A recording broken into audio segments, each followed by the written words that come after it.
bonjour donc di leen dalal jàmm ci bergerie Souguer donc bergerie Souguer nekkoon HLM 6 Nimzatt léegi nekk Mbao donc exposition bi ci fila lu ñu indi mooy déjà dans un premier temps dañu wane historique parce que ku wax bergerie Souguer xam Lat Sukaabe donc Lat Sukaabe mooy mâle bi nga xam ne dañ ci liggéey samp ko et ça nous a donné toute cette descendance muy Fadel bu nekk ci sunu xarit Bayna Touré ci Yacine Arena Ladoum Sa Kajoor ci suma grand Lamine Diop et Nimzatt ci Sidi Ndaw donc tous ces mâles là ci ñun la ñu juddoo mais ça nous a permis ñun vraiment ñu am sunu base de femelle tey femelle yi ñu fi indi yëpp boo leen di xool ay descendants wu Lat Sukaabe lañu booy xool kii corne bi nekk fii ci ginnaaw moom Widing benn doom Lat Sukaabe ko jur femelle bu weex bu nekk nii Ousmane dàqal ko moom doomu Fadel la donc ñun lii la ñuy def pendant 4 ans avec ces mâles yi nga xam ne téyewuñ ci doom yu jigéen ñi lañ ci téye et ça nous a permis de faire notre base de femelle léegi nag comme élevage amélioration la léegi bu ñuy xool doomu lat yi lan lañ ciy xool par exemple bu ñu xoolee femelle bu jigéen bi dinañ gis ni que wet bi yaatu na hauteur bi normal na mais amul yàq donc comme dañu bëgg a améliorer moo tax léegi nouvelle mâle yu bees géniteur yu ñu dugal dañ leen indi pour ñu mën a corriger loolu moo tax booy xool kii ñu dugal di Jantal Saloum di doomu Mourid Sadikh suma grand Mamadou Niang que je salue au passage jox ñu ko donc moom dañ ko indi pour un peu mu améliorer yax bi ci mâle yi jeune mâle bi ñu dugal aussi di doomu Masalik yaay ji di doomu Maxusey moom tamit même logique boobu la dañ ko indi pour non seulement mu maintenir li nga xam ne liggéey nañ ci ay années muy hauteur bi ak wet bi mais surtout améliorer yax bi et ci ginnaaw aussi tamit am na fa doomu Maysa Wade Karim Maysa Wade bu fa nekk bu Moustapha Samb aussi jox ñu moom la donc loolu la ñuy liggéey et on voit le résultat yi mooy exposition bu ñu def nii tey booy xool doomu Mourid Sadikh mbote yi ñu fi wàccee ak sunu base de femelle on voit que ñoo ngi commencé améliorer par exemple booy xool doom bu góor bi mbote bu ndaw bi gis nañ ko hauteur bi baa ngi ñëw yax baa ngi ñëw et maintenir ne li nga ci amoon bu ñu demee tamit ci ginnaaw ci box 19 bi même logique bi la donc vraiment li mooy lu ñu indi ci foire bi et aussi di dalal ñëpp di ñaan ñëpp ñu ñëw et aussi di wax ni que élevage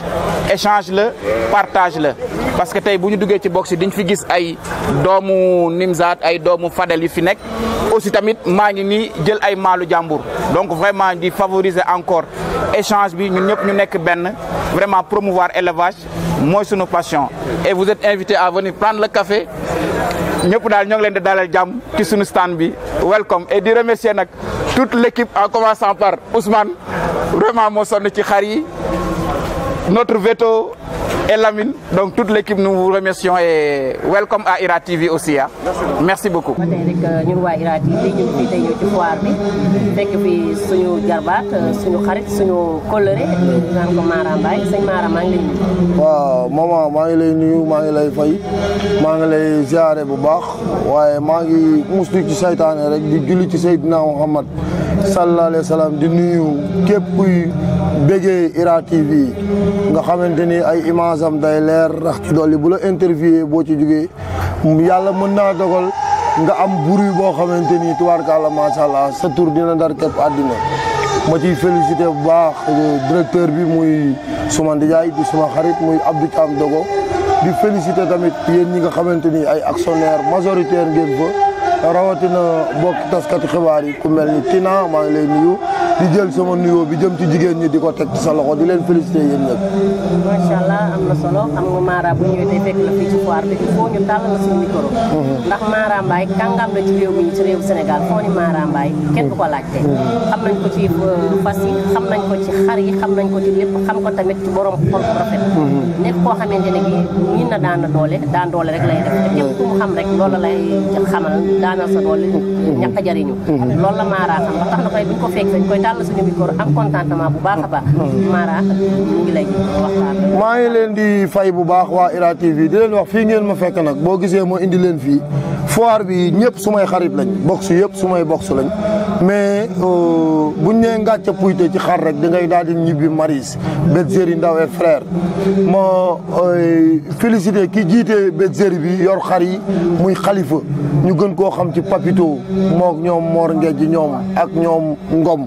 ak ñëpp rek waaye di ñaanalaat Sidi Ndaw transitaire boobu nga xamante ni propriétaire fas la waaye gis nga ko tamit ay réalisation am ci xar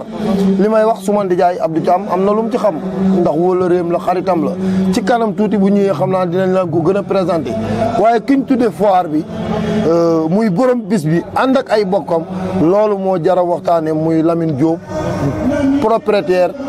écurie Maktoum bu Kër Madaro.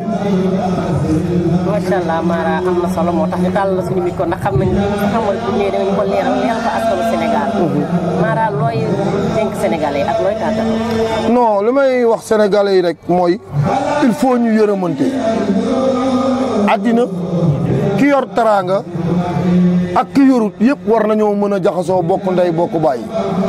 ndax wërsëg moom gaalug dof la kenn xamul fu muy teer Serigne Mountakha Bassirou Mbacké wax na ni njàmbaar mayewul yaafus xañewul àddina lu ci waaye am rek sunu borom moo la ko defal ba tax na li ma bëgg mooy surtout xale yi nañ fonk seen ndey nañ fonk seen baay nañ yërëmante li ma bëgg mooy tubaarkàlla macha allah ñi nga xamante ni ay patron lañ nañ yërëm employé yi ñi nga xamante ni ay employé lañ nañ yërëm patron yi waaye di la wax ni daal yéen waa IRA TV fii ngeen ñëw ci foire bi dinaa leen présenter borom xar yëpp ndax télé bi suma télé la télé réew mi la dinaa leen présenter tamit ñi nga xamante ni ñoom ñooy parrain yëpp ku mel ni Sidi Ndaw transitaire moo ngi ñëw ku mel ni Lamine Diop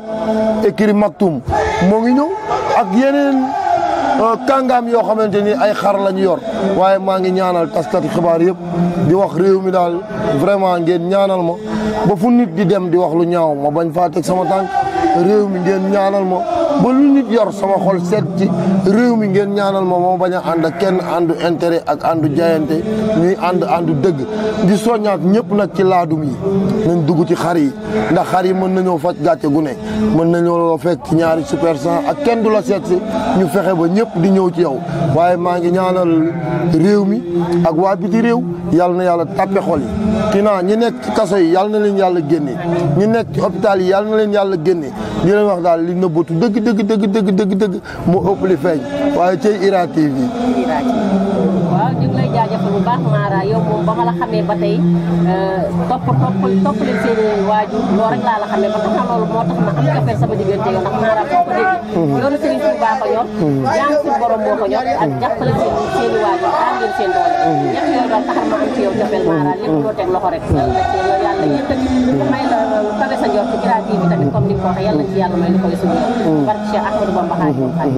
ndax IRA TV borom suma xarit la Abdou Thiam Dogo nee naa ko bokk na ci taskati xibaar yi gën a qualifié ci réew mi yàlla sunu borom nag boo nekkee ci dara départ bi mën naa Abdou Thiam Dogo dox na ci ay jéego yu rëy di la wax toujours rek li may wax fii ñu toog mooy bergerie Ndaw et frère buñ fa jógee dinañ dem ferme Maktoum Lamine Diop buñ fa jógee tamit tubaarkàlla macha allah dinaa leen présenté ku mel ni Oudé Diagne taalibe sëñ Mountakha boobu waaye li may remercier xale yi daal mooy waa bergerie Ndaw et frère lépp maa ngi koy jël teg ko ci loxo Khalifa ñu gën koo xam ci Papito ak ñoom Mor ak xale yëpp maa ngi leen di ñaanal jàmm di leen ñaanal sutura di wax yàlla na yàlla tàppe xol yi te yàlla dolli ñu jàmm ñu wér di yàlla nañu wér waaye ñu amul it yàlla nañ am ba tax na daal li may tàggoo mooy bu kenn lekk di bàyyi sa ndey bu kenn lekk di bàyyi sa baay ku bàyyiwul it nag mbooloo moo dem nekk fa sa morom léegi àddina yëpp dañ lay daal di bàyyi dañuy génn ci yow cëru ñay kenn du ko yéen melentaan te wërsëg gaaluk dof la kenn xamul fu muy teer nañ ko rafetal. Macha Allah. Incha Allah.